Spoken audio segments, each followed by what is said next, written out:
Hey, yo, what it did, y'all? Let's get right into it. With two ARPGs, Last Epoch and Path of Exile 2, having major content updates looming, taking place in the same calendar week as each other, even, I find it necessary to revisit a quote that I think about and talk about a lot. It is inexcusable for a player to be able to leave your game without knowing the date that they are returning to it, as far as we're concerned with this. And so that's why we want to make sure that users quit with a plan to come back. This was said to us by Chris Wilson, former director at Grinding Gear Games, during his GDC talk in 2019, named Designing Path of Exile to be Played Forever. There's more to that quote, and you can pause and read that on the screen if you desire. But the important part is really the fact that we have to plan to come back. And this realization extends well beyond just ARPGs, even how we consume seasonal video games, even. It's a description of how we interact with any periodic media at all. You show up to watch your favorite shows each week at their designated time because you know it's coming. I and many other competitive sports fans tune in for the playoffs of our favorite sports because we know it's about that time of the year. Hell, if you're a real fan, you even tune in each week or every couple of days to watch your favorite team's regular season games as well. If you play any competitive season-based video game, you know that you can call it for a season and act until the next one, where you'll pull up and be ready to go. If you're a fan of music, you know that music tends to release around 12 p.m. or 12 a.m., unless you're Playboy Cardi. So why were we stuck in a position where no one realistically had any clue when either game was about to drop their next release? Now, in fairness, if you have been tapped into the Last Epoch seed semi-regularly up until now, you could recall back to both September and December 2024 when EHG actually did give us their timeline for the release of patch 1.2. Back in December, they told us Q1 2025, and December, most recently, they told us it would be April 2025 before announcing the actual date, April 2nd, right? Now, let's go back to the September announcement for a second, because they acknowledged directly in there that this is inconsistent and therefore not ideal. Not for them, and not for us. Adding on some context here, right? Harbingers of Ruin, their 1.1 release, was in July of 2024, following their full game release in February of 2024. On the screen, you can see a table of release dates. So you can actually see the periods of time in there. And granted, a lot of it's while they were in beta, but as they've acknowledged, they haven't had a strong showing since being in their full release either. Which means, for one reason or another, you could have definitely doubted or just forgotten that the update was actually coming in April. You didn't have a plan for it, right? Now, we need to look at Path of Exile 2, which, realistically, it doesn't have an established timeline because GGG doesn't really say anything about it until it's happening. And, the game is new. We could base it off of Path of Exile 1's timeline, but you know the state of that, right? In fact, the only reason that I realistically had any suspicion that 0.2 was even going to be in April was because of the initial ending date that was set for Legacy of Freesia. That was initially set to end on the 23rd of March. But if you look at it hard enough, actually, GDG has generally relied pretty heavily on their reliable scheduling cadence and our pattern recognition to softly imply release timings rather than outright state it themselves, such that they don't, commit too early to a time period. But we do, in fact, remember this reliance on this method blowing up on them in the outrage that followed them telling us that they kind of just let us on with 326 quote communications to think that we were going to have, it in February or January, as the community kept implying until they finally put an end to it and said, yeah, we kind of messed up. So, all that said, with no communication to go off of and only like a barely minimized pattern of the Legacy Freesia thing to go off of, just boom, they just start dropping teasers again all of a sudden for the new update. And then, look at that, a date.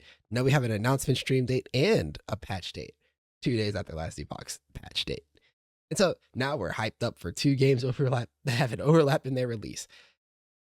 And I guess that is what it is, really, but man, it sucks. I just hope that going forward, both of these games will actually develop some sort of regularity that allows them to be predictable instead of dividing it out of breadcrumbs they like leave around, or calling on the fact that they are going to actually be true to their word instead of just, having a schedule that becomes expectable, right? As mentioned earlier, expectability is very important in these recurring interest activities.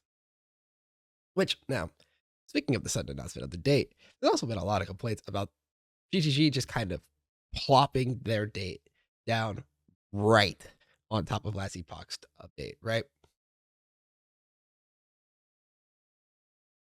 Now, let's go back to the intro for a second. Because if you really think through this concept of reliability as pertains to periodic events, you can see how nice it is when everything is just plotted out. And if you look on screen, you can see a message with me and my friend that when we were talking about this topic, hey Mitch, if you're listening, look at how nice it is to be able to actually plan out what you're giving your attention to, when, how much of it, and for how long, right? And it's nice to know when everything's coming. Even if there is a bit of an overlap that you can see in here with two games getting updates in April, you can still manage out how much you really want to give to each of them when they do hit, right? But instead, we, within a matter of a month, just find out that both the games that we're interested in, at least if you're like me, I'm interested in both games, are dropping at the same time, and my attention is about to be cleaved. Now, I cannot speak what's going on behind closed doors for these announcements, but I'll just kind of speak as a person who's been like heavily invested in ARPGs for the past like 8 years and been playing since 2013, right? The first thing that is that it just really like feels bad as a person who's been playing multiple ARPGs for quite a while now. I don't only play one ARPG. And I love when they get new updates because I think the competition in the space is extremely healthy. And it just kind of feels bad that the way that this initially reads is GGG just kind of slapping it on the table and taking over what's supposed to be EHG's big week/weekend. And so I kind of would have just liked if they gave them that weekend and took up the next weekend. But I do remember the last time they like did something like that, right?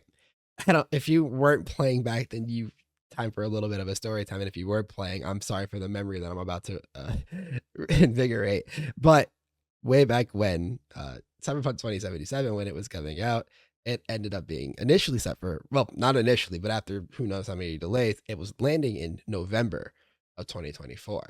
And GGG was already prepared internally for December 11th as the release date for Echoes of the Atlas and the Ritual League. That was going to be roughly in the 13-week time period during Heist. But CDPR ended up announcing a delay, pushing their release date to December 10th, which put it directly in conflict with that internal time period. And the community, before GGG had even said anything, was already like, yo, that's oddly close to when we're pretty sure we're getting the next PoE league. Like, this is kind of not the move. And so GGG does end up making a post and saying, like, yeah, we're going to have to delay by a month.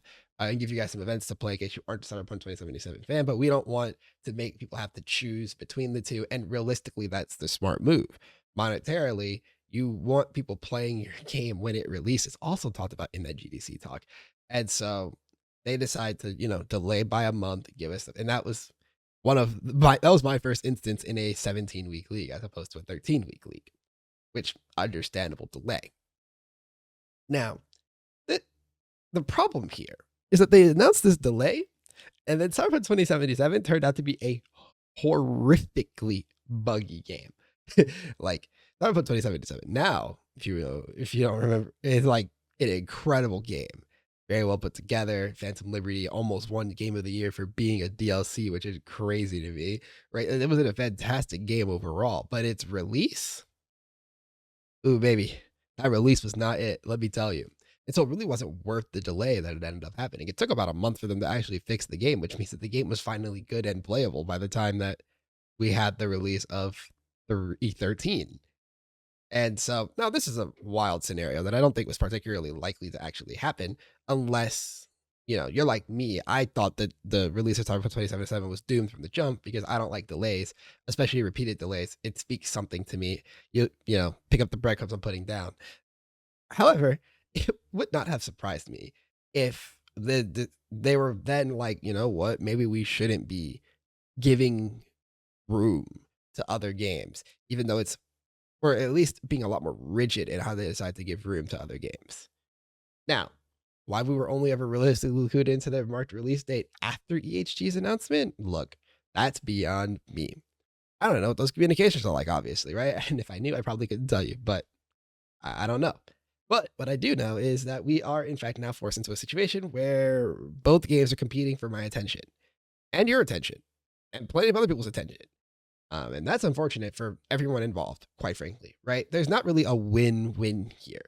Even if both games release an insanely good patch, right? Let's say that both 1.2 for Last Epoch and 0.2 for PoE2 are both slammers.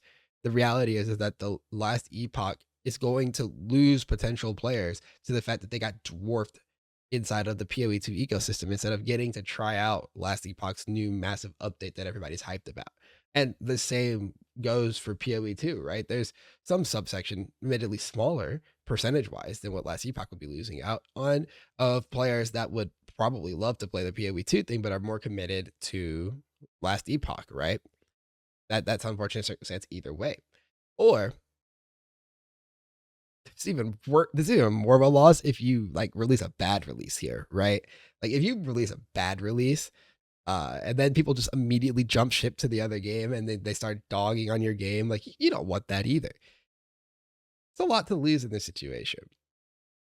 And it also kind of reminds me, like, you guys remember that Marvel Rivals and PoE2 came out within 24 hours of each other. And as I say come out, I don't care that it's early access. That is about as close to a release as we're gonna get. And I'm not going to pretend that the real release, air quote, is going to get all the fanfare that the early access did. Like it's gonna be labeled as release, but we all know. We all know. But those came out within 24 hours of each other. And it was always one of those things where it was like, man, I was dead set on playing PoE2 for a number of reasons. You know, I've been waiting on the game since 2018, 2019. I've been, avidly playing the game for who knows how long, covering all that good stuff. But man, I remember when PoE2 started to feel bad, I was just kind of looking over at Marvel Rivals like, man, imagine if I had been in on that when it had come around, right? So where does this leave us at then? And honestly, that just depends on who you are and what you care about. For me, it means that unfortunately, I'm not going to have very long, if any time at all, realistically, with the last Epoch patch until after I'm bored with PoE2's update, which is likely going to carry me into the Torchlight Infinite season, anyways, because, unlike the two games that were initially featured in this video, there's a pretty consistent idea of when to expect announcements from XD related to Torchlight Infinite. Can't wait for that statement to also one day age like milk, but for now it hasn't. So, God bless. Real talk though, I'm glad I finally got to talk about my problems as a whole with this part of live service, just talking about like the ability to, not overlap within genre. I usually am fine with overlaps outside of genres. That's just, is what it is. But it feels super bad that the ARPG space is finally getting the competition that it really needs to push all of the games in the genre to shine. And I'm watching people just intentionally fuck that up, quite frankly. Like it just feels like the intent was to come through and fuck it up.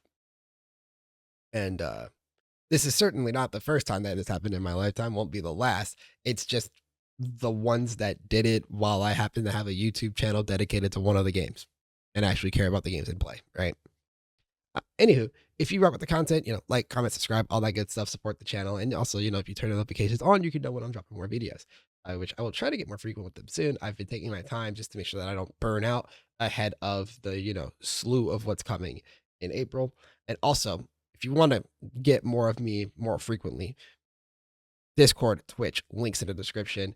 I stream with decent regularity of 3 to 4 days a week, mostly taking place over the weekends. And then Discord, it's not hard for me to read my Discord and actually see what's going on, say something here, there. You know what it is. Come hang out. Thanks for watching. I'll catch y'all in the next one. Peace.